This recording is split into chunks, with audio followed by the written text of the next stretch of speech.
Hello and welcome to your Tuesday night edition of Chicago Corner. I am your host, Kira Macoun, and joining me tonight, get excited, it's double host action.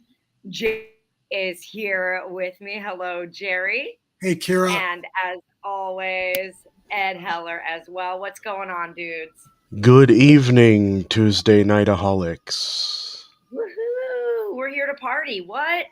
Hey, Miguel. I want to say hi to some folks in the chat. Miguel says hello. Ilhanar, welcome back. It looks like a big conversation between those two and you, E. Heller. So I know that we have 9 people watching live. So get in the chat. Start talking to us. Arturo Medina. It's Kira, the Anna Paquin of Chicago, which I will gladly take that compliment. Thank you.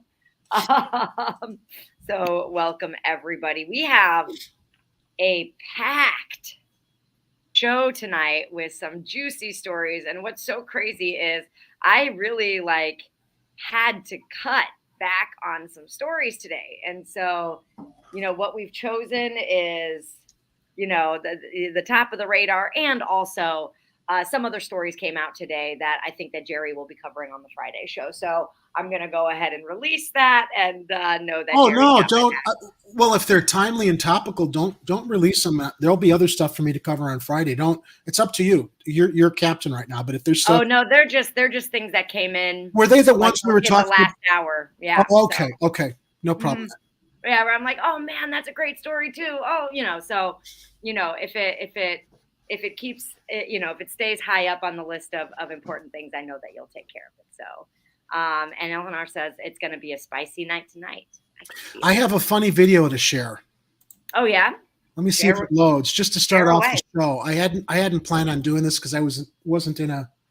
Let's see if this works. I'm signing an executive order to move that curfew back on weekends to 10 p.m.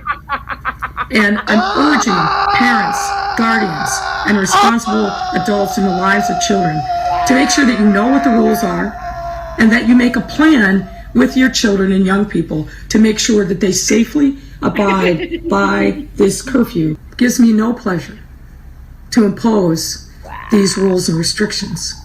But having exhausted every other opportunity, every other tool and remedy, we've got to go to this next step to make sure that our jewel of Millennium Park is available and open to everyone. Despite the new restrictions on Millennium Park, we remain concerned about the potential for large gatherings of young people throughout the loop, given the tragic outcome. All right, so I'm not sure if she looks better or the same with that look, but I came across a video on social media. Someone added the Snapchat filter to Kim Kardashian when she was bitching and moaning about people not wanting to work.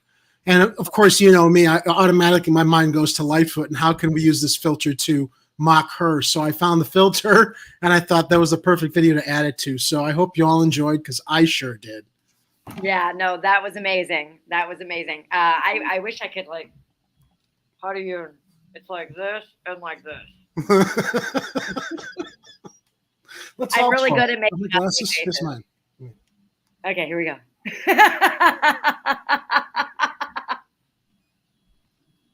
Yeah, I want to see everybody's ugly face. Now we need Ed to do it. Okay. Excuse me. So, hello, Gamer and Ganja for Life. What is up? Kit's also in the chat. He just got done interviewing Jamal Green, so that's super exciting. Yeah, we got, and Nancy Strickland says hello from Southern Illinois. What is up? All right.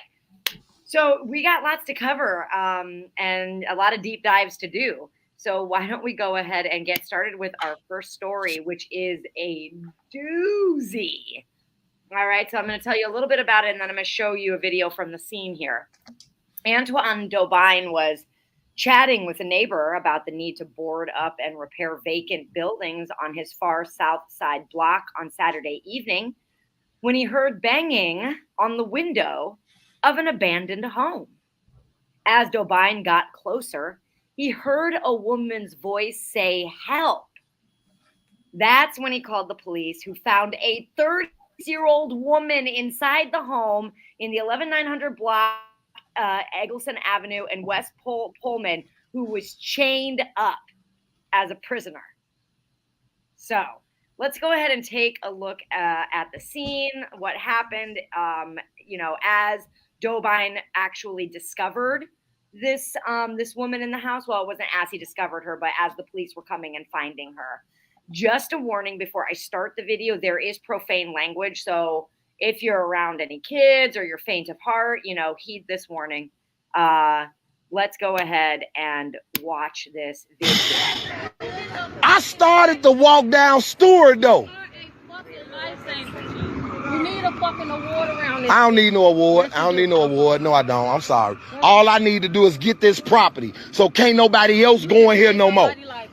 That's what it is. That's what it is. I need this property. I need the money. And I need to fix up every abandoned house around here so they won't be able to do it no more. That's what I need. I need to give me some money, fix these apartments and these houses up and put them in it so can't nobody get chained up and be in an abandoned house for weeks. That's what the fuck I need. That's what I need. What if he'd have grabbed one of these little babies? What if he'd have grabbed one of these little babies? Man, I started to go down Stewart. I started to go to Stewart and go straight to the bus stop. If I wouldn't have did that, she'd have probably still been in here. Move your car, fam. They going to the wrong motherfucking place. Look at them. They don't even know where they going. The nigga walked off. Look. Man. He Last I heard, they're man. still He looking for chained that up. guy too. He chained up. Yeah, he's still at large. She been in there. For how long? I don't know for how long. The kids say they been hearing it for weeks. Damn. That's her. So he starts to emerge here. And you don't really get to Dude, hear man, the video, I should have went and chased this motherfucking ass. Which is probably better anyway, just for her own privacy and that sort of thing. But this just happened on Saturday night. Police confirmed the woman was found in the home at about 5:30 p.m. She was taken to Little Company of Mary Hospital in good condition. The chief of detectives, Brendan Dienan, speaking during a Monday morning news conference, said the investigation is ongoing and no one is in custody. Dobine is raising funds through the online platform Spot Fund for his organization called Hands Around the Hundreds. The money would help the woman stay in a hotel until she finds permanent housing, as well as create a shelter for other women escaping abuse and sex trafficking. Saturday's incident reflects the need for community control over abandoned property in disinvested neighborhoods, like his own, Dobine said. Vacant homes and empty lots around in West Pullman posing as safety hazards for neighbors, he claims. As a community organizer and Block Club member, Dobine has encountered drug sales, prostitution, and squatters in vacant homes nearby, though he's never seen anything like this weekend's apparent kidnapping. And there are, I looked into it, and there are more than 55,000 vacant homes in Cook County right now. Kira, when I found this story on Saturday and threw it in Slack for everybody to see, Lainey made a really good point. She said reason 897 that strong action should be taken against vacant buildings across the city. I'm glad you went and researched that number, the 55,000 vacant houses across the city. The police department should start sweeping every vacant and abandoned property in this city, specifically for hopefully not to discover more of this kind of stuff. But when you talk about trafficking, when we talk about the kidnapping element, and we talk about the fact that there are over 55,000 homes like this across the city, is it that hard to speculate with all the missing people that have disappeared, if they're not still alive, where they may be stashed? I hate to be morbid about it, but this was watching that video and knowing the circumstances behind it.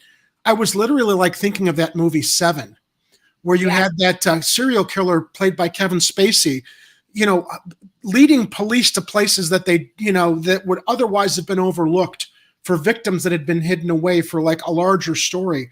But this is horrifying. And it cannot just end here. with this woman getting the medical attention and support that she needs. The police department, the authorities have got to start, and there have to be penalties for all these abandoned properties, because who knows what the hell's going on inside of them. If it's not trafficking, if it's not kidnapping, certainly you've got kids that can wander into these buildings.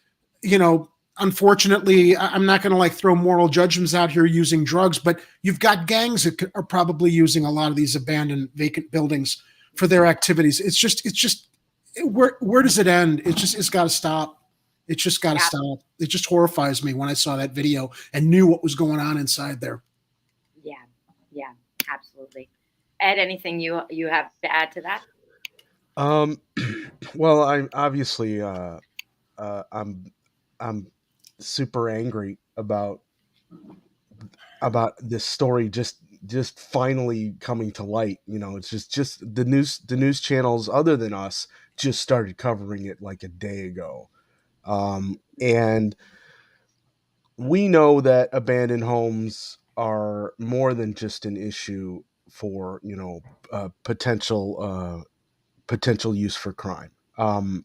And we know that there are a number of people looking for homes. We know there are a number of people looking for work.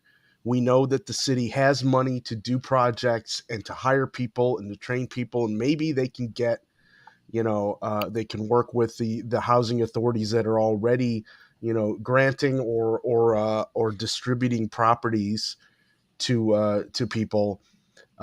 They can have a program where people can start rehabbing these homes and repurposing them and making them into something that communities can use instead of worry about. And I just think that, you know, this guy who says, "Give me the home, let me fix it up, give me all of these things, and let's make them, you know, make them a positive part of the community somehow." You know, there is a homelessness problem in this country. We know that there are homeless in Chicago. We know a number of other cities all over the country. Let's make efforts to, you know, turn some of these things into homes for people. Let's turn these into even you know, temporary housing in a way that the city can stay and the communities can stay involved in helping people to get into a better position for themselves and the rest of their community. Absolutely. Well Yeah, said. and people experience homelessness for a variety of reasons, and you know, and we know that we have, like you mentioned, Ed, a lot of us here in Chicago, and in fact, right now there are 2,000 Chicago Housing Authority homes vacant as we speak. So there's definitely places for people to go. It's just going to take a little bit of political willpower to do that, and we generally know that willpower comes in the form of green. Yeah. So, and I don't Wow. mean, you know, beautiful parks and trees. I mean money. So, so I'm not gonna hold my breath for that Well, kind at of least, solution. yeah, at least not until the next election, or maybe we'll have a new mayor. Yeah, And and hopefully those Speaking of- promises aren't empty. Speaking of next elections, is the next story going to be about the statewide Cook County UBI that Tony Preckwinkle is suddenly interested in offering It prior is to a the mayoral next election? story. Absolutely. Anybody wondering why suddenly Preckwinkle woke up and decided, oh, this is the time to do this now, while she holds her finger up in the wind to see if she's going to run again? Well, I'm definitely not wondering now that you put it that way. So calculated. I mean, I saw that story and I saw she was the one announcing. I'm like, oh, Preckwinkle's going to run. Oh, yeah. Oh, you can count on it. You can count on it. Come on. Yeah, so why don't we jump into that story? Let's transition. Applications for Cook County's $42 million direct cash assistance program will open this fall, officials said on Wednesday while outlining new details on the initiative. They say they plan to make it permanent. It's touted as one of the nation's largest guaranteed income programs. Cook County plans to give $500 monthly to 3,250 residents for 2 years with the help of its Federal American Rescue Plan Act dollars. Participants of the new program must be adults whose household income is at most 250% of the federal poverty line, which comes out to about $32,000 a year for a single person, and who do not participate in other direct cash assistance programs during the 24 months of the county program. Both city and suburban county residents can sign up for updates and applications. I can draw, if anybody on our stream wants to be involved in that opportunity, I can go ahead and drop the link there in the chat. I just did that. Everybody take advantage of it, but it doesn't mean you got to vote for Preckwinkle, because you know what? She'll give you the $500 a month, then she'll take it back, deciding to renew the sugar tax if she gets in. Right, absolutely. You want to base things on people's records.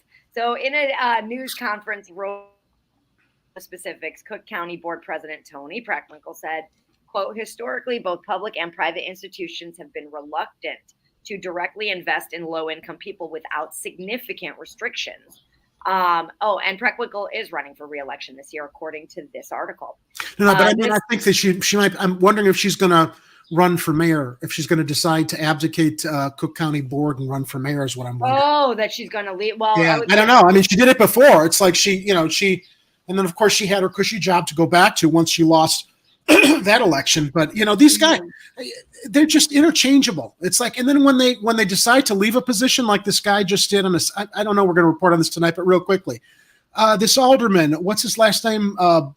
Moore, was it? I think with the film, the CineSpace guy. Yeah, he's going to go to CineSpace, and of course that means that the mayor's going to have to appoint someone to his alderman position, and already he's like potentially floating that he wants maybe a family member or someone affiliated with him so he can keep control there too. Jr. is his Michael Moore. So what is a Chicago aldermanic replacement without nepotism, right, Jerry? Right. He's going to go back over at CineSpace. But I guess the only reason I brought that up was in relation to Tony Preckwinkle. She had her cushy thing to go wander back to. Maybe she'll decide to put her finger up and see what the wind's blowing like to run for mayor. And if she does, and if it doesn't work out, she'll go back to Cook County Board. I mean, it's like they've all got golden parachutes wherever they are. Yeah, and the county board, I think, just voted all themselves like a 10% raise. They did. So maybe somebody in there, as they were doing that, said, maybe we should give some money to some of the constituents too while we're giving ourselves money. Looks so good if we're just giving ourselves a raise. And those raises go up every few years now too. They've actually built in an automatic increase in their wages. Cost of living increase? What is that, it's a Kira? Weird thought, isn't it? It's a wild thought. It was funny because Preckwinkle also said something in the regards of like, we've seen these work with smaller scale cash assistance programs, and she mentioned the coronavirus pandemic checks that helped people and all that. But actually, I remember doing a show for Hard Lens last year about Stockton, California's UBI program. And it was a really high profile program. It was an experiment which gave randomly selected residents, 125 of them, $500 per month for 2 years with no strings attached. So basically exactly what they're offering right now. And it actually measurably improved participants' job prospects. It provided financial stability and overall well-being, and that was according to a released study of the program's first year, and it was very, very detailed study. The unconditional cash reduced the month-to-month income fluctuations that households face, and I want to see how they measured it, but I don't think I put it in my script. That's okay, because the article to it is in the show notes so that you can read about the Stockton, California experiment with UBI. But it actually, the full-time employment was increased by 12 percentage points, and it decreased their measurable feelings of anxiety and depression. And that was compared with a control group of counterparts. Individuals spent most of the money on basic needs, including food, merchandise, utility, and auto costs, with less than 1% going toward alcohol and or tobacco, which we're always hearing like, oh, that's what they're going to spend all the money on. That's what they're all going to spend it on. You know, it's so easy to marginalize and separate and turn us against each other while everybody at the top is laughing their asses off. And I think like Bill Hunter says, billionaires have bought our government a long time ago. We weren't even alive when we lost our country and the rich to the rich. And that's the lie. We never had a country because they just keep pitting us against each other. And you know what? If somebody wants to go spend part of that $500 on a $20 bottle of wine or beer, let them. I don't give a shit. Let them. Get it. Who the hell are people to judge other people for what they're eating or what they're drinking all the time? Thank you. Thank you. Oh my God. You're welcome. You're preaching to the choir. I can't stand that shit. I know. Anyway, I'm not going to get into that. OMG. Okay. Hashtag just give people money. Just give people money, right? Exactly. Well, and I think it. You know what, Ed? Maybe to kind of lessen that, though, for those that are going to continue to say, well, you're just giving money to lazy people. Support. Give people support. Yeah. Well, why give them ammunition to throw it in our faces that we just want to give money to people who are going to be lazy when those people aren't going to be lazy? A lot of people who are struggling, who are desperate, it has nothing to do with laziness. But that's what they always used to. And the reality is the ones who are the first to call other people lazy are the ones that are probably the most privileged and the least. You mean like Kim Kardashian? Yeah. Oh, I don't know who that is. I don't watch reality. I heard that she worked really hard for her fortune. And I think I might actually have video of that. I think everybody saw video of her making herself famous. Your fucking ass up and work. It seems like nobody wants to work these days. You have to surround yourself with people that want to work. That's what inspired the Lightfoot video. It's like nobody wants to drink chocolate milk these days. I saw on Facebook. Surround yourself with people who drink just the regular milk, but then nobody wants the chocolate milk. I've been trolling her on Facebook because today she decided to post pictures of herself in her bikini on the beach. And I posted that video and I said, you know what, Kim? No one wants to work. Get back to work, babe. Get back to work. Hey, lazy. Hey, lazy. Yeah, hey, lazy. Get off the beach. Get off your fat ass and go work. Damn straight. And it is a fat ass. Anyway. I mean, not to body shame. I don't mean to body. I'm not body shaming. Hey, I like a good juicy ass. Nothing wrong with them. Nothing wrong with them. Except in her case. Don't curve shame on Chicago Corner. But I think to your point, we hear basically we've been ingrained with this story that if you're poor, you've earned being poor. Right. And if you're rich, you've earned being rich. And that is something bootstraps. Not. Some people have earned being rich, but probably not as many as you think. That's more about generational wealth. That's more about having an opportunity to like move up with your with what's given to you, as opposed to like get some resources to build on and grow off of. Yeah, absolutely. So here is a nice little visual of how things got spent in the Stockton, California experiment.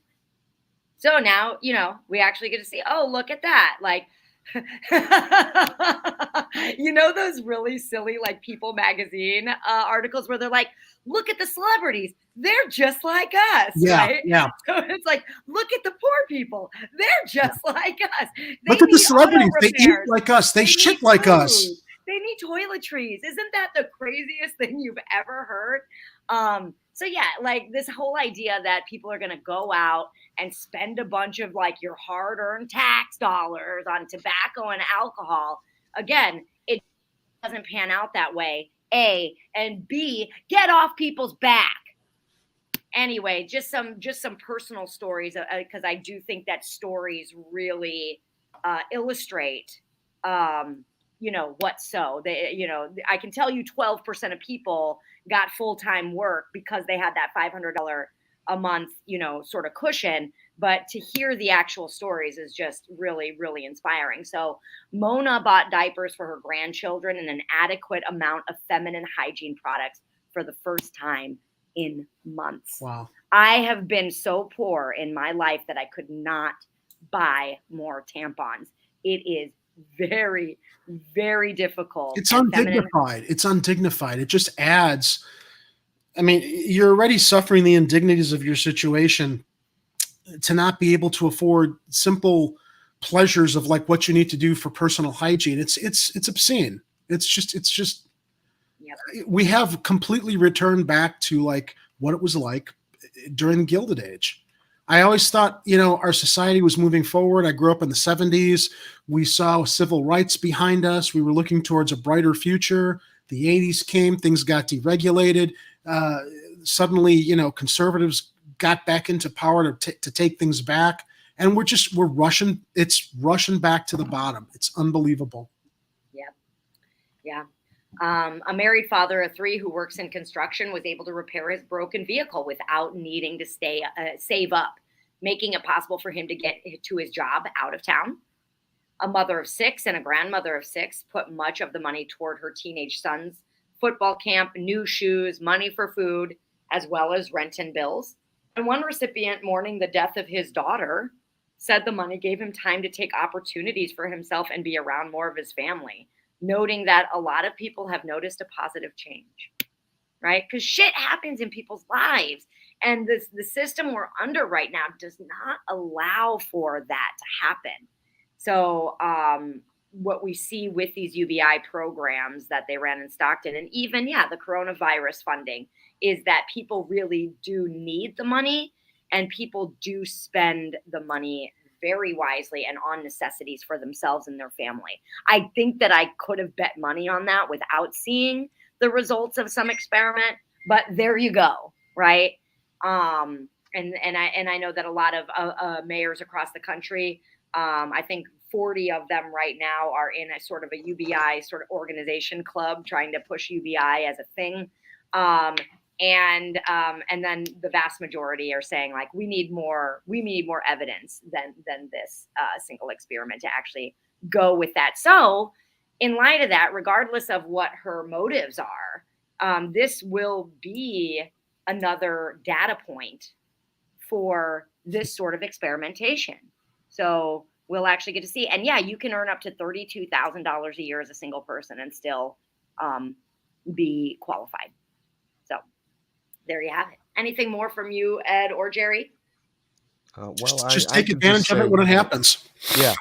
If you qualify for these things, take advantage of it where you can. But as usual, it's crumbs. It doesn't cover enough people. It's not enough help. The city has a lot more to give. The country has a lot more to give. They're choosing not to do it. Mm-hmm. You should be furious with your representatives. They need to fear us because they clearly don't. Did the article say that when it's implemented past the 2-year run, I guess that is the means testing, the $30,000 a year benchmark? It is the means testing, and Toni Preckwinkle claims that she wants it running in perpetuity, but they are for sure setting it up for a 24-month span. But so everybody that earns that or that little will be eligible. It's not going to be like they're only selecting 500 families like they are. Right. It's not going to be like a random selection. It's, right. It's 3,275 families, I think. Okay. That's from memory. And it's an application process. So the Stockton, California experiment was 125 families, and they were randomly selected. So I agree, Nancy. Yeah. But, there's a curfew now, and the cops are going to be out to take us out if we're out after curfew protesting. So how convenient. Speaking of protesting, let's step into and being out in the streets. Nancy, you did such a great job of segueing me there. Let's go ahead and talk about a story that has somehow got itself swept under the radar or under the rug. I think that's where you sweep things, is under a rug. Yeah. And that is, let me go ahead and share this video so that you have a little bit more to look at as we learn about this McDonald's strike that happened.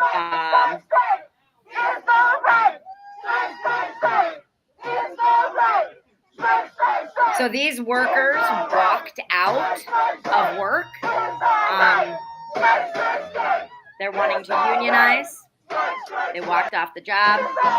They did so without any sort of, like backup, promise of anything, right? And they're basically just they're mad and they're not going to take it anymore. So if you were unable to read the tweet, it says happening now.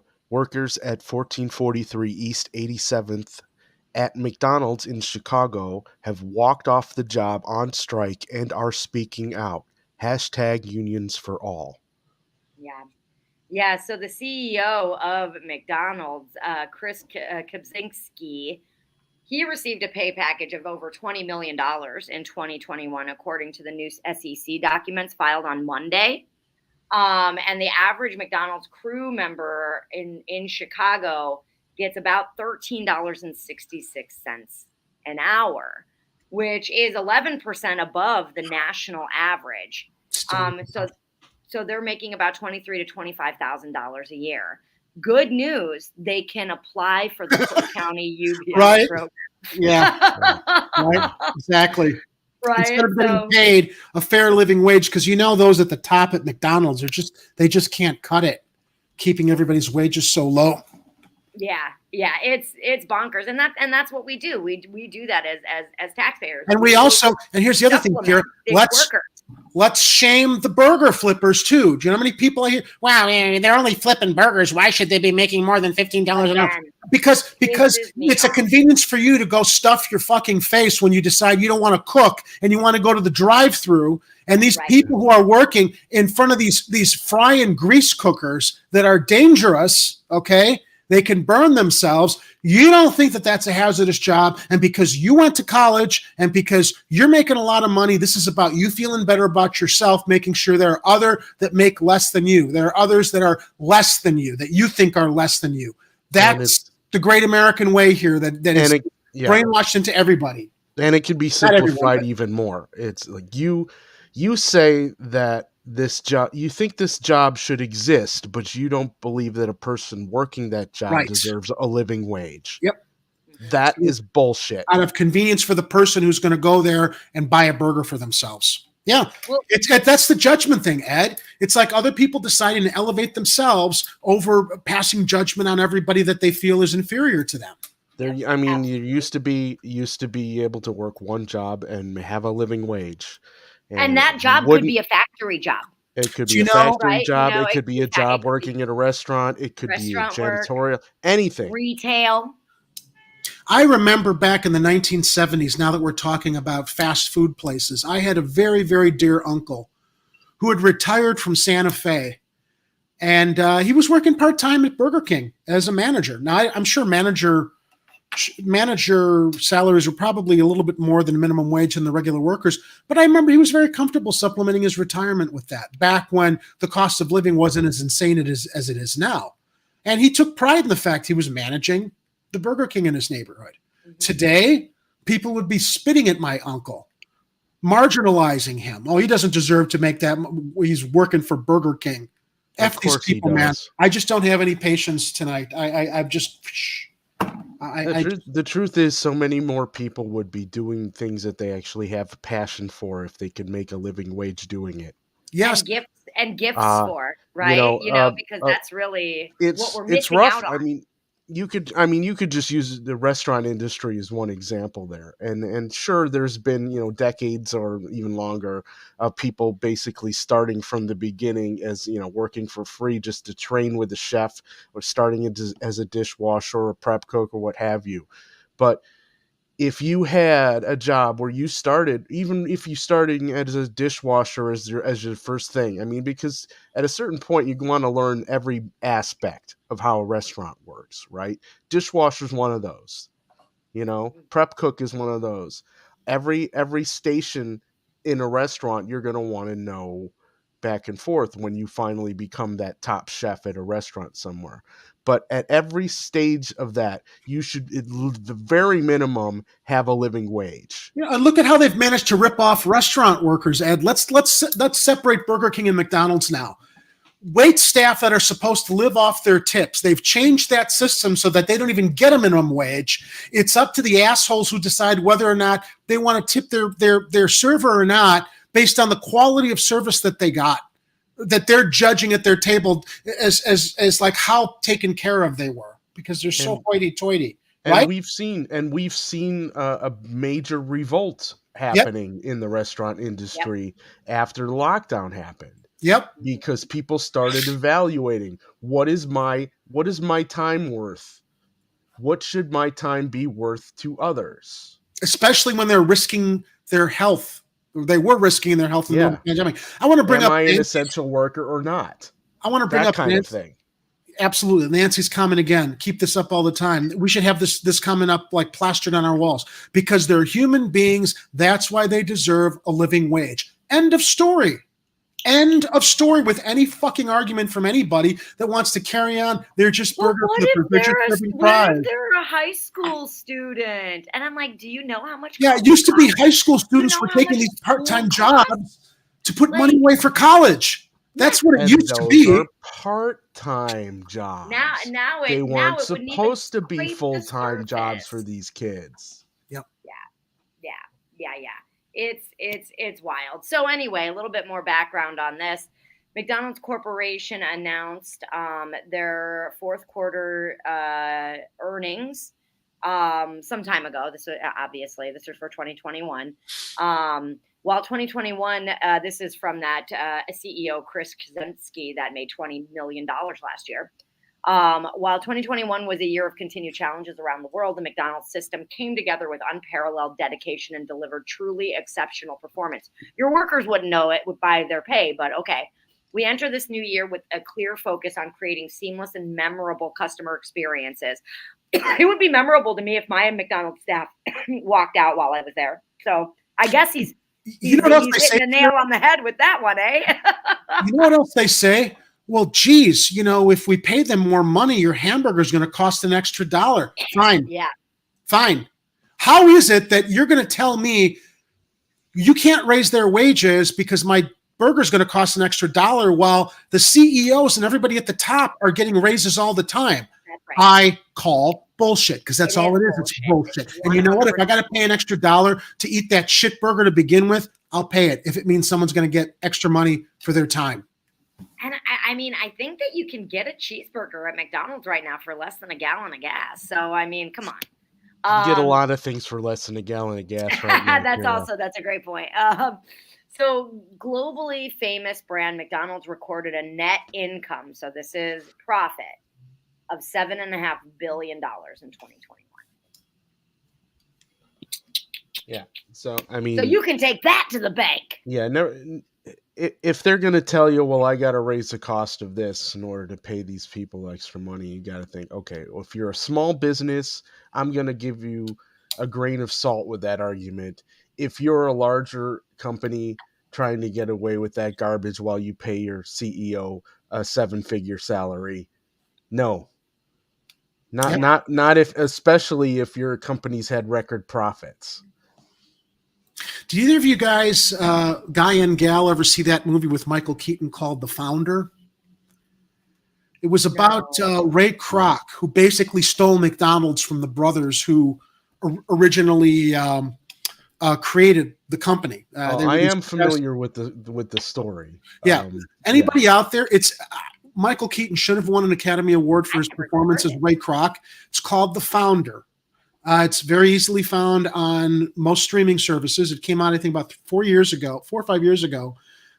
Keaton is just brilliant playing real life scumbag Ray Kroc and how he essentially was able to maneuver things into stealing the McDonald's company from the two brothers who originally founded it, keeping their name on it, but building it into the empire that it is right now, which is very, very reflective in their very predatory business practices that remain to this day. If you watch food television like I used to for decades, you probably know the general story on how that happened. Is that the McDonald's brothers had the original McDonald's restaurants.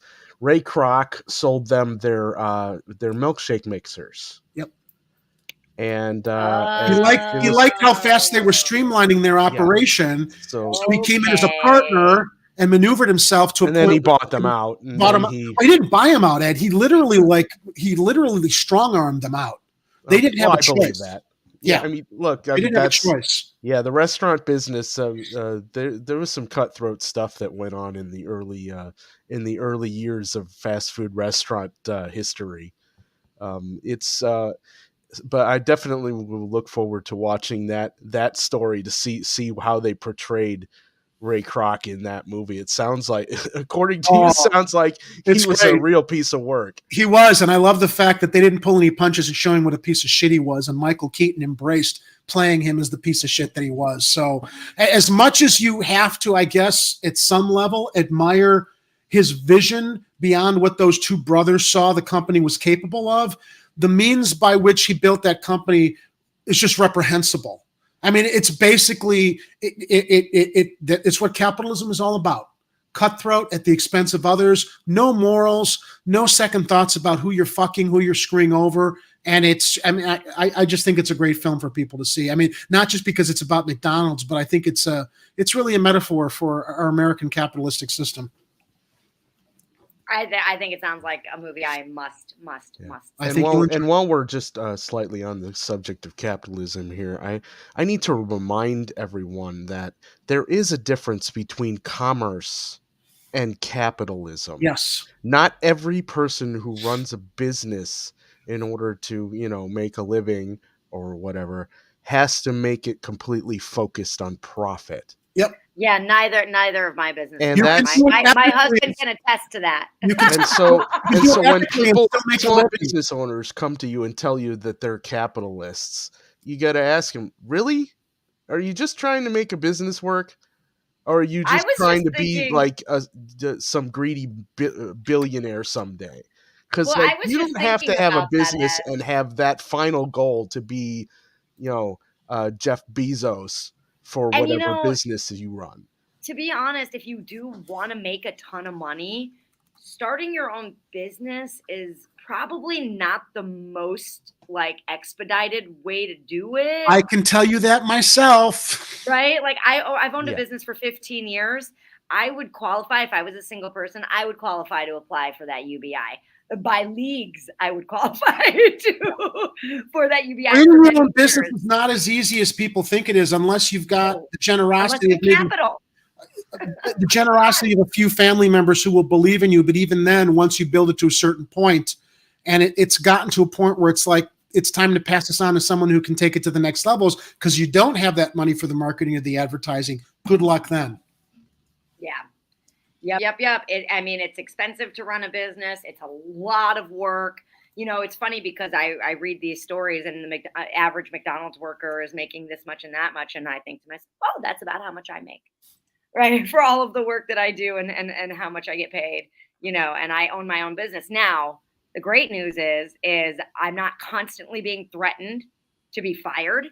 I'm not doing things against my will. I'm not putting my family out, I'm not even leaving my home for my company, and so there's a huge difference when it comes to that, and there's a freedom and a lack of stress that I deal with, even though I'm making the same amount of money, because money is one thing and a living wage is super important, but there are so many other factors that actually create stress in a workplace. Yeah. And if you have management that's breathing down your neck, or if you're being told you have obligated overtime, which is what I'm hearing from companies again and again and again.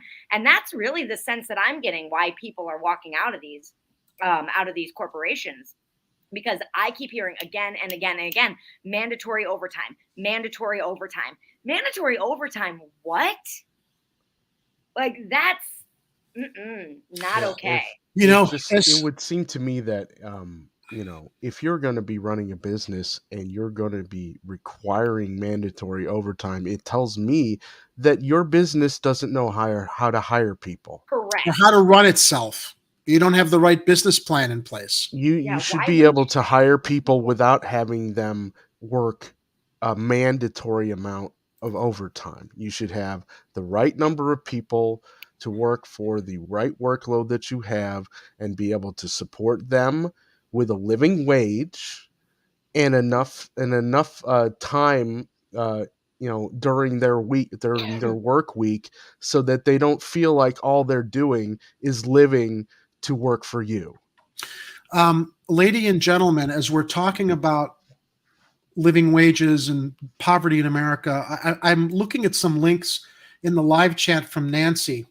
She's talking about I guess a protest that's going to be happening by the group poorpeoplescampaign.org. And she did share that link in the chat. And the Poor People's Campaign is a national call for moral revival. This might be something I think this is something we will cover in more depth on another show. But Nancy, I did not want you to think that we weren't paying attention to your comments in the chat. Thank you, Ed, for bringing up that link.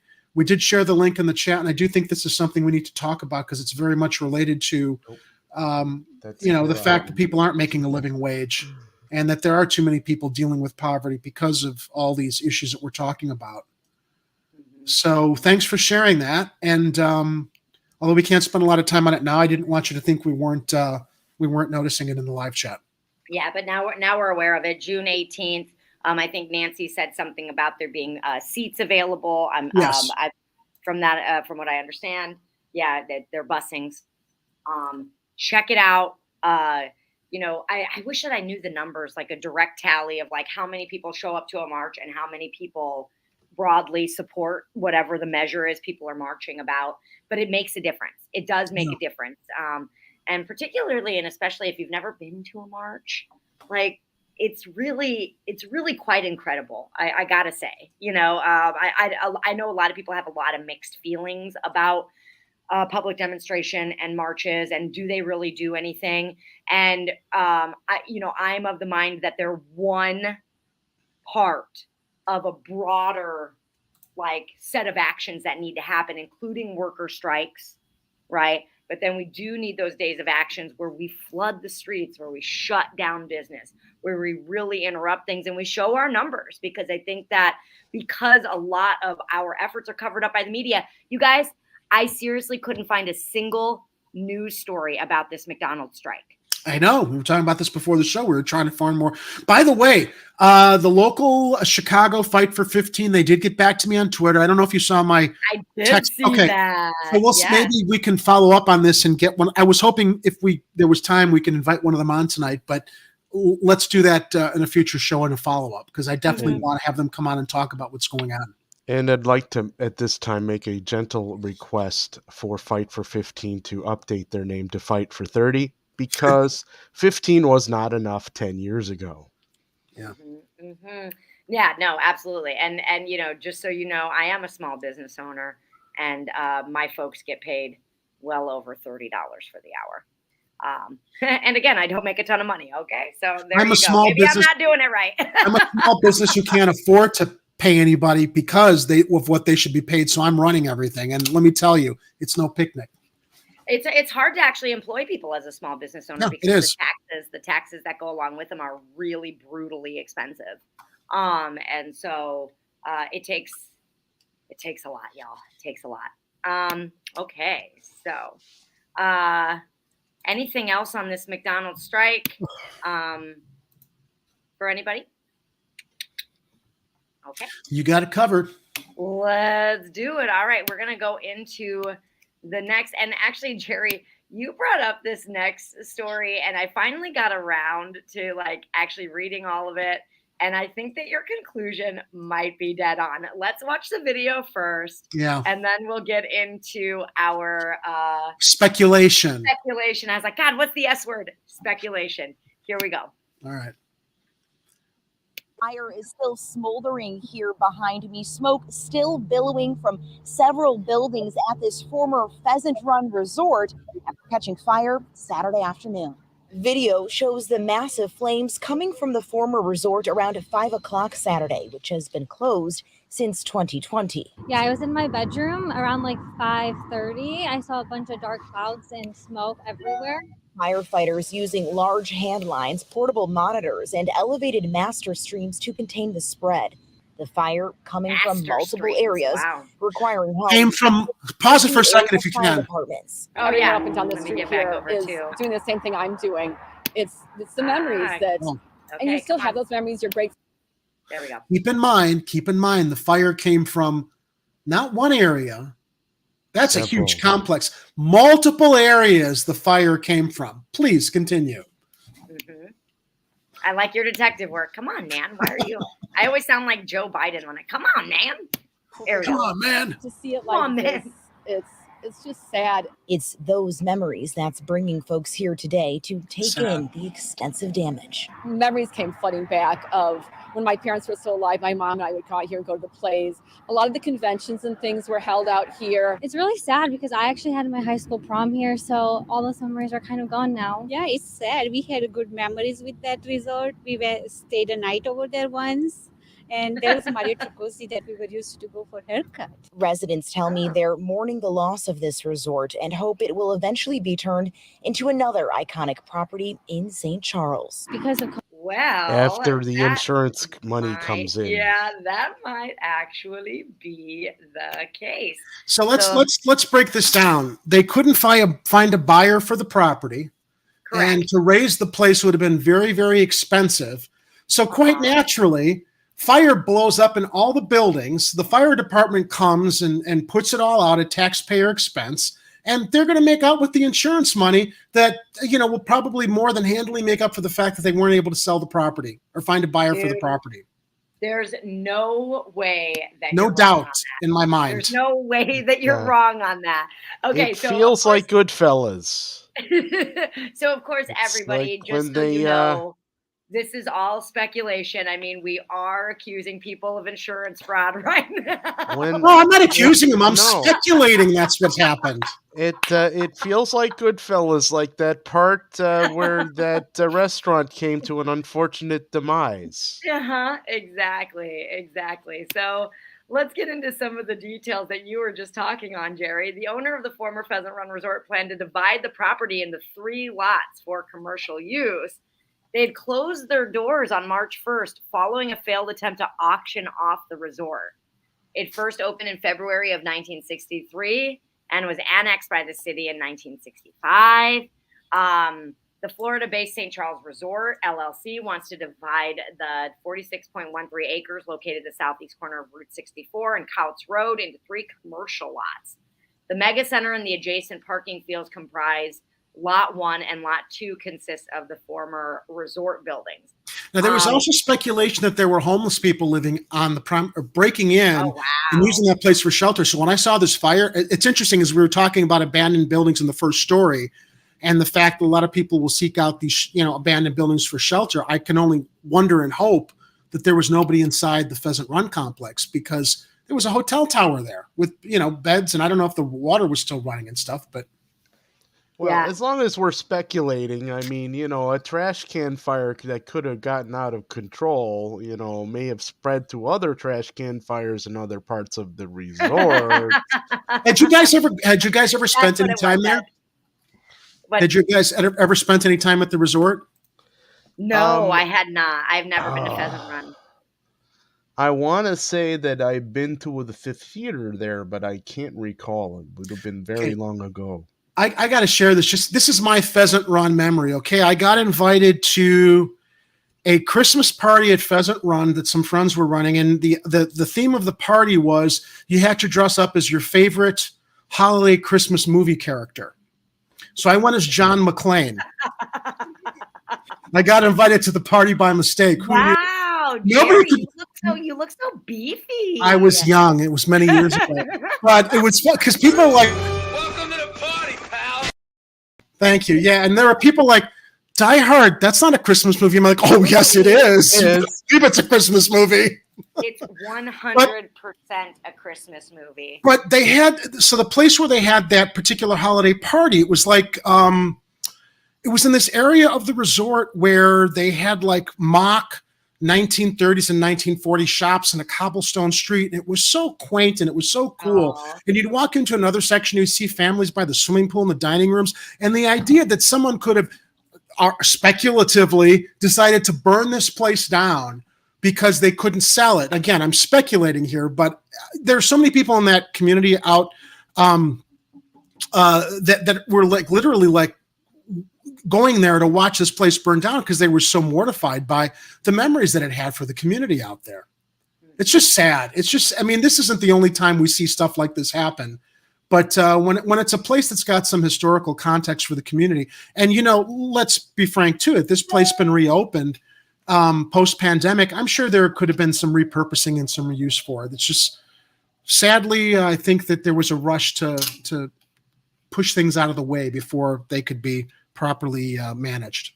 Well, and also to be clear, they closed March 1st, right? And the taxes collected from that property taxes alone were $500,000 to $600,000 a year.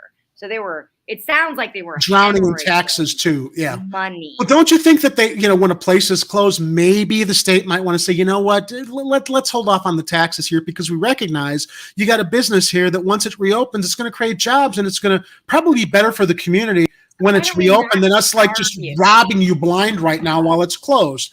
Again, speaking to reforms in the system, that this kind of shit wouldn't happen if shit was like done properly to begin with. Right. Well, Do I really look like a guy with a plan?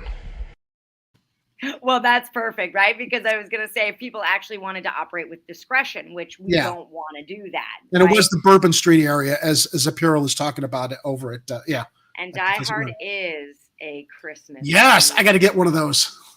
as shown by this incredible Die Hard Christmas book. This was for my daughter. She got this for Christmas. Oh, that's great. That's awesome. Yeah. We're a Die Hard family, so. I only wish I'd been able to. Well, good to that. I only wish I'd been able to spend more time at the Pheasant Run Resort beyond that one holiday party I went to. Because the one time I went, I'm like, I want to come back here, and we'll never have that chance now. Yeah, I mean, I don't know anything about that resort. The only resort I had ever been to that's probably similar is the Fox Valley Resort, but yeah, I mean, that was quite a blaze. So, and it's been really rainy. I don't know, Jerry. I think that I'm kind of on board with. What I'm curious to, Kira, too, is like, are they going to follow through and investigate it, or is it just the stories? I think the story is just going to disappear. It's closed. Just going to disappear. The fire marshal's going to do an investigation. Nothing's going to go anywhere. They're going to write the checks. Boom, over with. Yeah. I think it's an open and shut case. I don't think they're going to do anything. And the only reason I think that is just based on the articles I read about it. There wasn't anything about like, you know, crews are still trying to figure out what the cause of the fire was. Yeah. There's no multiple locations, like that, right? Multiple locations. My God. I guess the only thing we can do is wait and see if anybody posts any new information on after the fire department gives their report. Hey, do you remember that other warehouse fire from like 4 or 5 months ago with that one out in Bartlett? Yeah, the one out in Bartlett that miraculously was burning the records for one of the big hedge funds. For which one was that, Jerry? Rhymes with Flitadel. Well, I think it was also. I think that it was associated with Ameritrade. I think it was Ameritrade, but it was basically the paper record facility for stuff that you would imagine is held digitally. But apparently the fires, the sprinklers were like below the fire level or something. All the excuses that they gave for that entire facility being wiped out, and I haven't seen anything regarding an investigation since then about how that fire started and what's supposed to be a fireproof facility. I think one of these articles said, we are so good at we have been so good, I think, since the 70s or 80s in like fireproofing facilities, that the fact that these things happen, it's just, it's clearly foul play, but nobody wants to go in and properly. Did somebody say foul play? Yeah. All right. So moving on, I just have a bunch of updates. Like, I feel like we're in the midst of all of these big stories right now that all have sort of things, you know, that are happening week after week, day after day. So I just wanted to do our due diligence and make sure everybody is caught up on everything that is taking place in regard to the things that we've been talking about. So let's go ahead and head on over to this news about the new location, or not the new location, the location for the new casino that will be Ram down our throats. That's exactly what's happening, right? It's going to be voted on this week.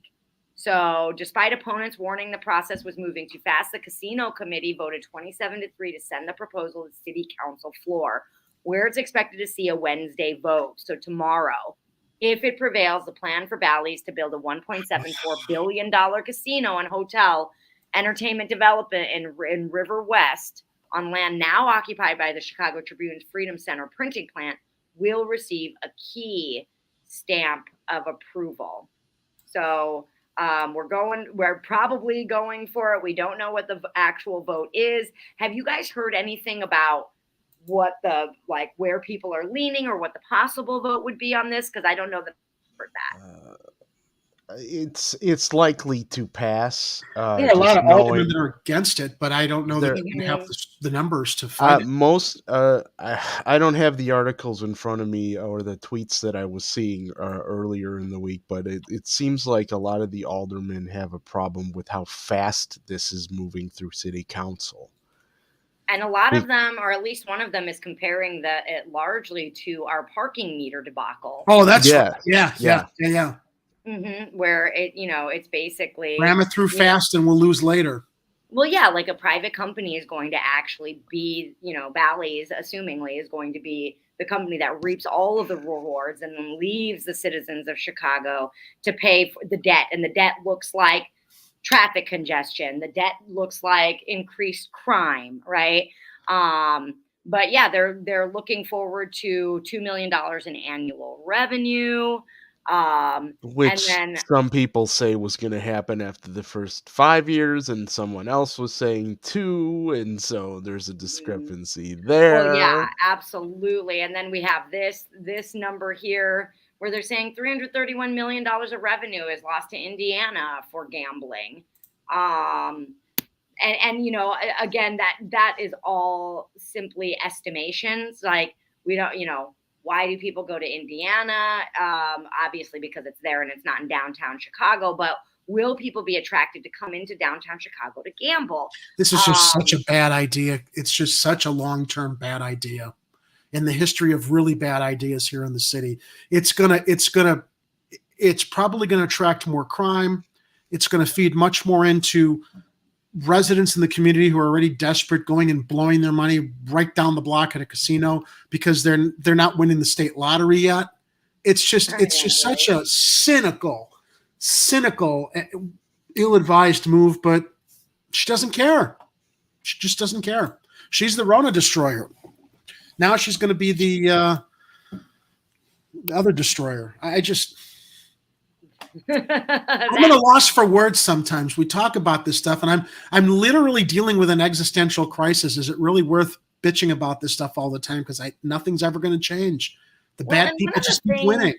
One of the things that's really disheartening, right, is like I'm looking at because for me, what I get mostly concerned about is jobs. Not only like, will it create jobs, but will it create quality jobs? And I know that we get paid more here in Chicago than, say, Indiana, but right now a dealer at a table in Indiana, and it looks like at Bally's Casino, is paid $9 an hour. That's pitiful. Table games in Dover, Delaware, $12 an hour. You can't just expect people in the service industry to keep taking lousy paying jobs because of the possible expectation that they'll get some big tip from somebody. Yeah, it's not acceptable. How cynical is that to like build people's hopes on that? Take this job and maybe you'll do really well with a big tip from somebody. No, take care of me now for the work I'm giving you for my time, my valuable time. It shouldn't be so hard for people to have a living or even a thriving wage, just as a base level of living. Yeah. People at this point, it's just greed. It's all it is. Yep. If you can't pay somebody a living wage, you shouldn't be hiring them. And if you have to talk yourself into thinking that people need to take jobs that are sub-living wage because of some future promise of tips that may or may not come, you're in the wrong business. Yeah, this pay is shit, man. All right, well, It's that gave us a disgusting. good More idea. race to I the mean- bottom. We're going to solve mean, our problems with a casino. yeah. We can't solve our problems other ways. We can't tax our residents out the ass and solve Yeah. our problems while we're And if spending you're billions in a yeah. TIF fund. We're not broke. This is going to save everything. And if you're one of the unions that is making deals with this casino deal, you better be fighting for your workers. Yeah, Ilhan, I saw that one a moment ago. That's a rough slap of reality in our faces. Yep. View of things to come. That's, yeah. Oh, my. Yeah, so that's always what I get concerned for. It's like, okay, well, that means that there are new jobs, so that's good. New jobs are good. Yeah. Let's New look at low- what kind of jobs, right? New low-paying jobs that aren't going to pay Right. you.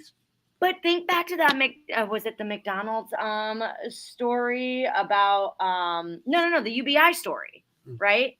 Where people literally, when they have those shit-paying jobs, are dealing with serious health issues because of the anxiety that is associated with holding jobs that stress the shit out of you because it's always being held over your head like you can lose it, right?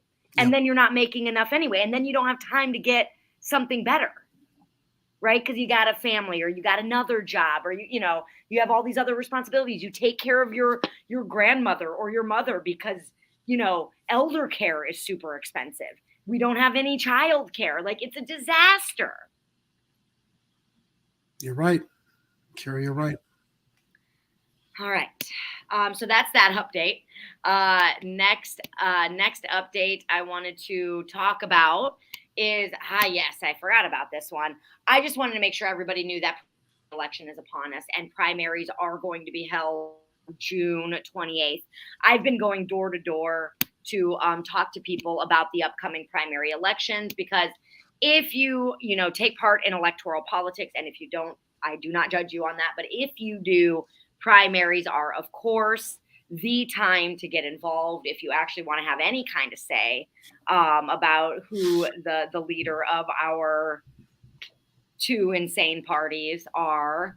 But I definitely take part in more state level and local level elections, because I do believe that that's where the most change can take place. So June 28th is our primary. The Republicans are having their primary for their gubernatorial election as well. So that should be interesting. And tonight was actually their very first. Tonight was their first debate.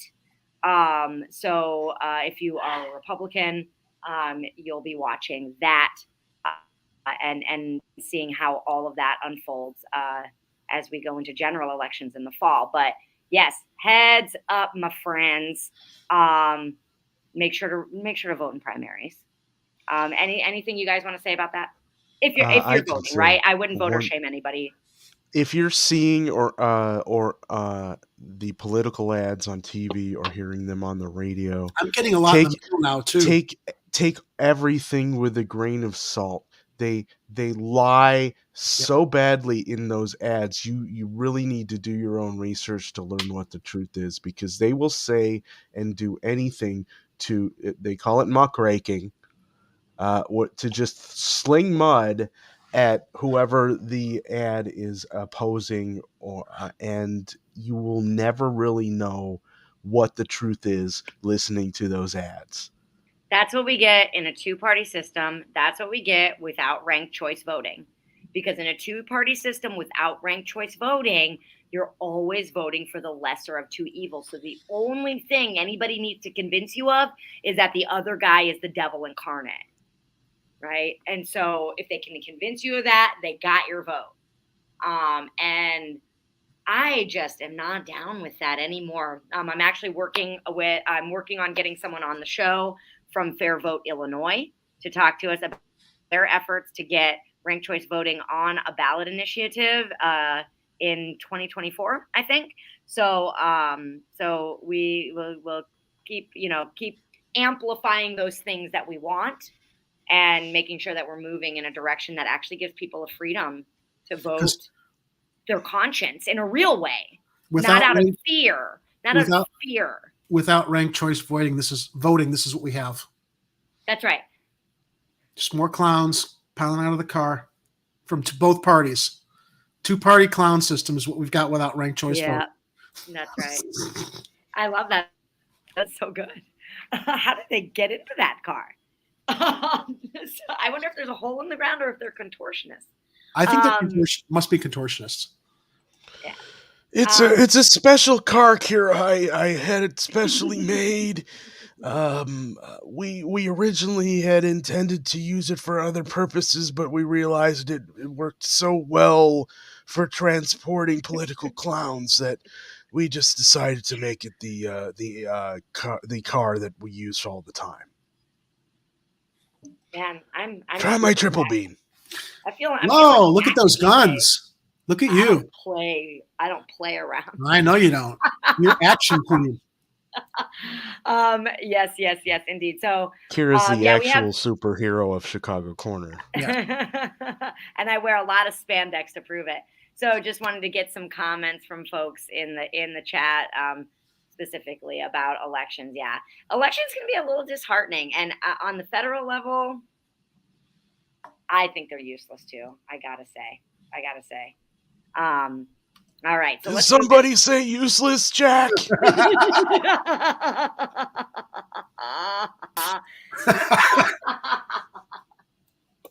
It's laugh crying. It's hashtag laugh crying when I see shit like that, right?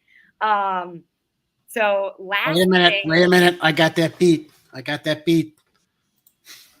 Oh, do you? Where? Who? What? Oh yeah, that guy. Ugh. Just passing through. I love that. That's hilarious. I love those the little things. What are they called? Banners or whatever. The dang, overlays, don't mess with Kira. Yeah, you don't want to play with me. I will fuck you up. All right, cool. Somebody mentioned running for mayor. I love your laugh. Oh boy. I know, man. I'm about to start crying here. The board is way too much fun. I need to get more grounded in what's there so I can fuck around with it too. Oh, I love Oreo. We need to get Kali. We need to get Kali on here. Yeah. Yeah, exactly. Kind of. Yes, laugh crying. Yeah, exactly. Yeah, and we did. I saw Bush's slip on Ukraine. Wasn't that all? And then how about it wasn't a slip at all? He was like, well, kinda. Yeah. 75. And that's how many years you should be doing in jail, Mr. War Criminal. 75 to start. It's prison, Jerry. Prison. Yeah. All right. One last thing I want to update us all on is a list that y'all started last week, I think, and I love it, and I'm super jazzed and lit up by it. Actually, so I wanted to share that. What's that? Yeah, Ed proposed it. We started with a post-it note here that was instigated by my hatred of potholes. Yes, yep. And then we realized, well, we're going to be one of the major players in deciding who Chicago's next mayor is, and so we should probably make something along the lines of what Dominic's doing on the national level. Our friend Dominic. I would say Dominic's stuff could apply locally also, though, because we were going to bring this out with mayoral candidates.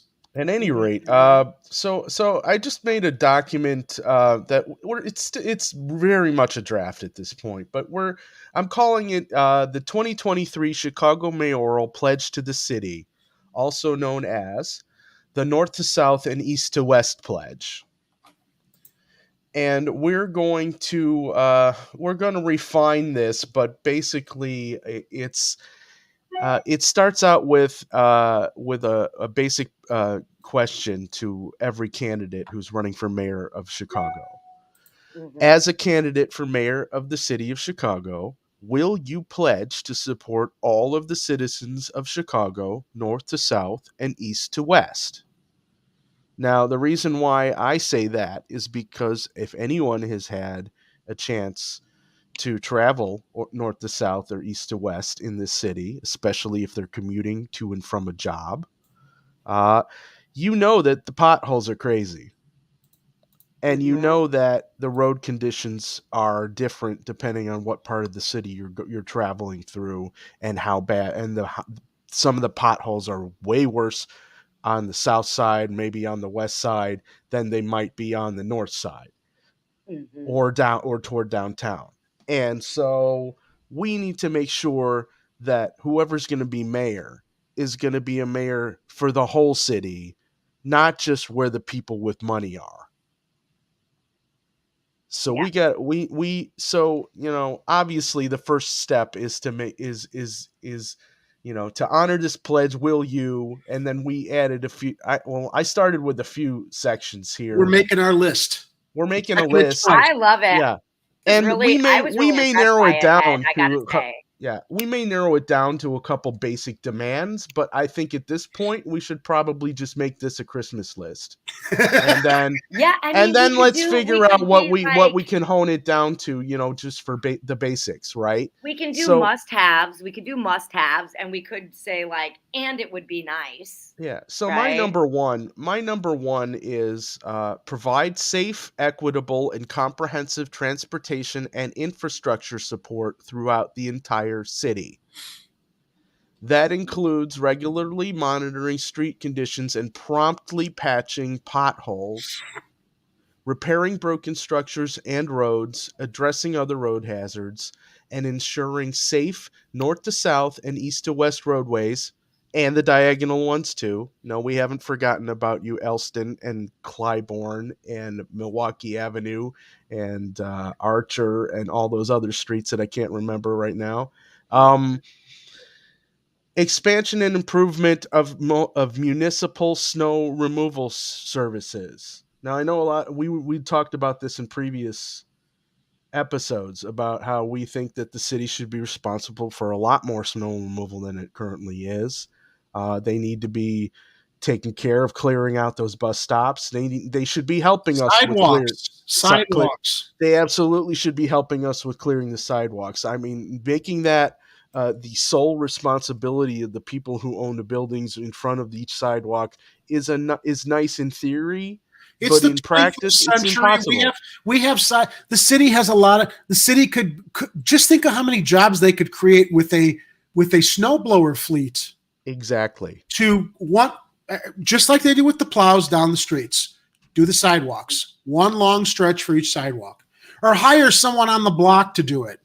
Just do the entire stretch of the sidewalk. There's so many seniors. People who can't get out of their houses, who can't physically do it, but you know what their solution is? That they want to find them if they can't clear their sidewalks. That's their solution. And the truth is, these could be year-round jobs. It would just be a matter of, you could have the same guys who are helping with the snow removal in the winter to be helping with the pothole patching or road maintenance or what have you during the summer and spring months. That's just one idea. Okay, the next thing might be controversial to some people. Provide free expanded public transportation. No, not affordable. Free. Chicago can afford to do this. They got money to put in to partner with the bicycles and the scooters. They've got money to put into all these other programs that they're partnering with to do all this other stuff downtown. But that money could be going towards regular transportation. And you're going to ask me, well, why should public transportation be free? Why? Because if people don't have to worry so much, or a lot less people who are dealing with having to travel through the city through public transportation to get to work, to get to school, and all of that stuff, if they didn't have to worry about the extra expense of public transportation, that money goes right back into the local economy. Mm-hmm. It helps every other business thrive. It's a good list, Ed. Yep. It's a good list we're starting. Yep. Yeah. So we got. It's all just too logical. And that's, I mean, and that's just the you know, that's just the streets and roads and transportation. We haven't even gotten to the better parts, and I haven't even scratched the surface. I'm sure more of you out there in Chicagoland can come up with even more ideas that we can add to this list. Share them in the live chat. Share them in the live chat so we can add them over there. Share them in the live chat. If you're watching this after the live stream's over, drop a comment in the video. You can send a note to Jerry at chicagocorner.tv if you got an idea. Maybe we'll take a look at it and decide if we want to add it to the list. Should we go down the rest of it? I think it's okay. Yeah, let's go for it. I didn't know if you were going to do that or not, so let me go ahead and get it back on. There's not a whole lot more, No, there's not. I won't make it too much longer because we're getting close to 9 o'clock here. But here we got provide and prioritize. Bless you, Jerry. It was a cough. Thank you. Cough. Provide and prioritize community services. So we're talking about community event centers, mental health centers, health clinics, social service support centers, you know, all the stuff that they closed that we should be having to help all the communities in the city that might actually be part of the solution to stopping and reducing crime. You know, that stuff. Okay. Next. Well, then, which of course we're getting to, provide properly trained public security. We're going to end the cycle of institutional injustice by ending qualified immunity. Internet municipalities. That's a great idea. I'll throw it on the. Yeah. Yep, we actually have that toward the end. Oh, yeah, you do. Yep, there it is. Sorry. I keep moving the thing around because I keep forgetting I'm sharing my screen. Now, I didn't want to spend too much time on this, but ending qualified. We talked about this before. Ending qualified immunity, requiring law enforcement to be trained to prioritize de-escalation and carry insurance for potential misconduct. That was a big one. The insurance and taking it out of pensions if you're going to screw up like you do, not make it the cost of the taxpayers anymore. Yes. Okay. Well, yeah, but I just kept it simple because we don't have to get too expanded in that at this point because we don't need to get into the weeds, right? No, not yet. Okay. Provide total transparency of city budget, TIF funds, revenue, and other city funding mechanisms. Because I don't honestly know where all the money's coming from. And neither do you. Mm-hmm. And that's a problem. That's great. We all know Chicago's not broke. And Kit tells us every minute he has to tell us that Chicago's not broke. There's a book by Tom Tresser. You can go to tresser.com. You can probably find that book. It's a short read. We're going to make sure that city funds needed to make this city thrive are not being hidden, diverted, or earmarked for pet projects that do not have urgent priority for the proper function of the city and its services. Oh, I like the way you said that. This is just, this is common sense, which our city officials don't have enough of. No, they have it. They just don't want to exercise it, Ed, because there's stuff in their own pockets with all the money that should be going towards everything you've laid out here in this list. Yeah. Okay. We're going to end consumption taxes that impact the poor and working class. In other words, food taxes gone. Utility taxes gone. Fuel taxes. How about grocery taxes? I couldn't understand how you can tax groceries. Groceries are a fucking necessity. People got to eat. How do you tax food and groceries? Fuel taxes need to go. They're all an unfair burden on the very people who keep the city going. Chicago can find better ways to bring in revenue. And of course, we can come up with those ideas. And if anyone has ideas, drop a comment, let us know. Okay. Again, that's all in Tom Tresser's book too. Where we can actually stop bleeding and hemorrhaging money. A penny saved is a penny earned after. Yeah. You know what everybody's going to say? The socialist uprising starts here at Chicago Corner. And here's the last one that I got to before my brain crapped out. But I think we managed to get a good amount of stuff in this thing so far, which Ilhanar had mentioned earlier with the internet municipalities. Timely upgrade and transition to municipal utilities and services. So what we're going to do is properly regulate existing city utility and communications contracts. Like, so, because it's going to take a little while to transition from what we currently have to the municipal versions of those things. So what we have to do is go over the contracts we currently have and make sure that they are fair. Because we can't just keep giving money away to ComEd. We can't just... Right? We can't just keep, they're not making enough money, giving people's we gas. can't just keep giving the broadband companies free reign over the city to charge whatever the hell they want. That has to end. But so we're going to properly regulate those things, and then we are going to replace all lead water pipes now.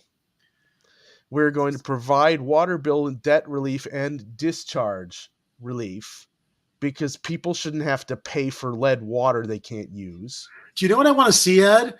I want to see you dressed as Pegleg, standing at the top of the bean, going through this list of demands. That's what I want to see. And we need to shoot it on video, and we need to put it on channel. And I think that'll get us on the map. We're going to need some municipal with a cow at the base of the bean while you're up there talking. Well, this is my manifesto and my list of demands. Well, Kira did say she was going to dress up as a cow, and that was not there me you go. who came up with that I will dress up as Bessie, so don't. Okay. So we're going to establish municipal water systems. Confirm and enforce compliance with environmental regulations. Remember those? EPA? Talking to you, Illinois EPA. Establish municipal electric. Establish municipal broadband. Establish municipal chocolate milk. Okay, I made up that last one. But yeah, that's where I left off there. And obviously, there's a lot more we can do. Yep, absolutely. And I love the things that people are putting into the chat. Thank you for contributing to that so that this is a complete and whole list by the time we're done with it and by the time we are getting mayoral candidates onto this show, because that is completely what we intend on doing. Yep. And asking them the hard questions, right? So before the show ends, let's not be remiss in reminding people that I'm signing an executive order to move that curfew back on weekends to 10 p.m. And I'm urging parents, guardians, and responsible adults in the lives of children to make sure that you know what the rules are and that you make a plan with your children and young people to make sure that they safely abide by this curfew. It gives me no pleasure to impose these rules and restrictions. But having exhausted every other opportunity, every other tool and remedy, we've got to go to this next step to make sure that our jewel of Millennium Park is available and open to everyone. Despite the new restrictions on Millennium Park, we remain concerned about the potential for large gatherings of young people throughout the loop, given the tragic outcome. There's her jewel right there. That's the only jewel she's worried about. I honestly don't know if she looks better this way. I mean, I can't really tell that much of a difference, but she actually looks. I mean, she kind of looks kind of. Well, the size of the picture, eyes vary depending on which gimmick she's up to. The only problem is that it's very squished down. That's what makes it unrealistic. The second woman is really good. Oh my goodness, the fun we have here.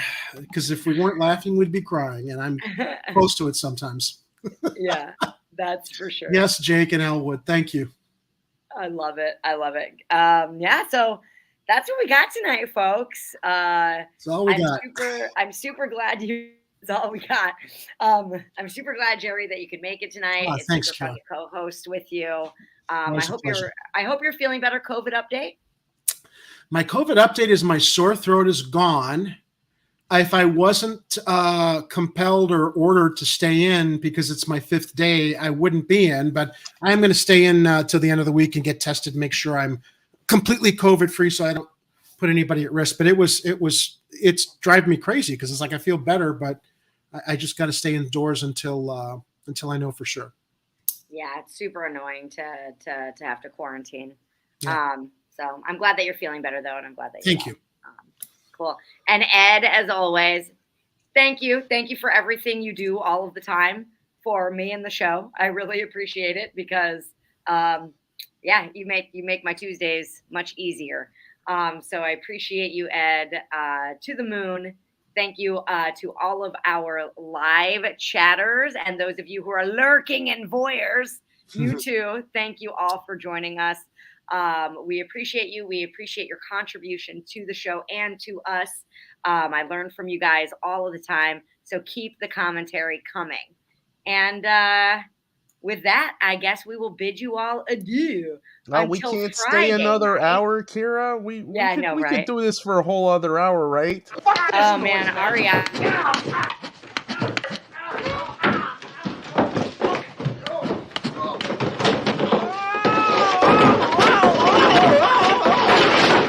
You're such a disappointing pair. I prayed so hard for you. It saddens and hurts me that the 2 young men whom I raised to believe in the 10 Commandments have returned to me with filthy mouths and bad attitudes. Get out and don't come back until you've redeemed yourselves.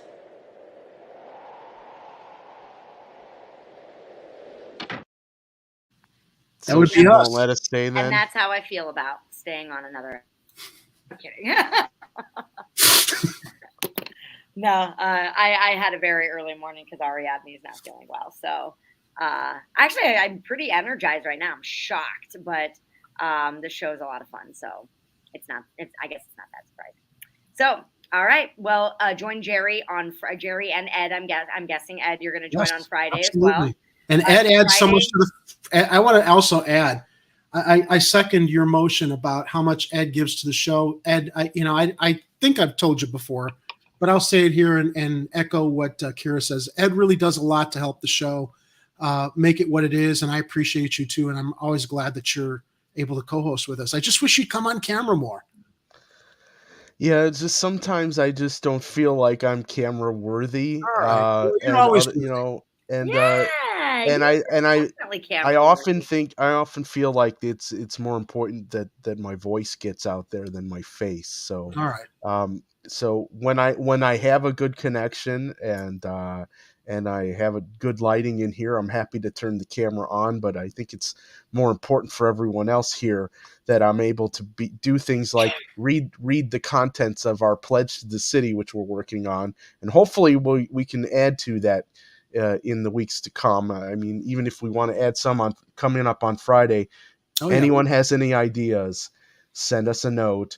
Drop a line in the chat. Leave a comment after the live stream is over. Let us know how you want us to make the mayoral candidates squirm. That's because right. we need to make them accountable to us, and they need to make this city better for everybody. I wonder if we could go down to one of those when they have the city council meetings. But how much time will they give us if we could go down? Well, public comments are 3 minutes. Could we squeeze that into the manifesto into 3 minutes?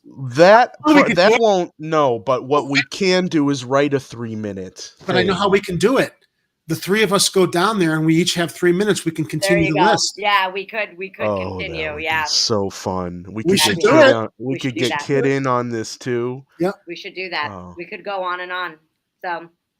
Yeah. All right. Well, there's some planning to do, guys. Yeah, for sure. Yeah, we'll have Okay. to coordinate a public comment thing and then just schedule one after another and then just keep reading from the mayoral pledge. They won't be able to shut us up because we're different people and won't be. I bet we could pull it off. Let's do it. All right. Giving me ideas. All right. Daniel too, says Eleanor. All right. I love you guys. Anyone who wants to help us with that'd be fun. We could go, like I said, we could filibuster the thing, man. Totally. Awesome. Well, we will see you on Friday. I'm sharing Arkansas ballot initiatives because I didn't get to this last weekend because stuff I won't get into. But I'll be sharing Arkansas ballot initiatives on Sunday at 11 a.m. Central Standard Time. So you can join me there. And then, of course, you can see Kit et al. On Hardlands Meeting nights at 5 p.m. Eastern, 4 p.m. Central Standard Time. So check us out. And with that, peace out, y'all. Have a fantastic evening.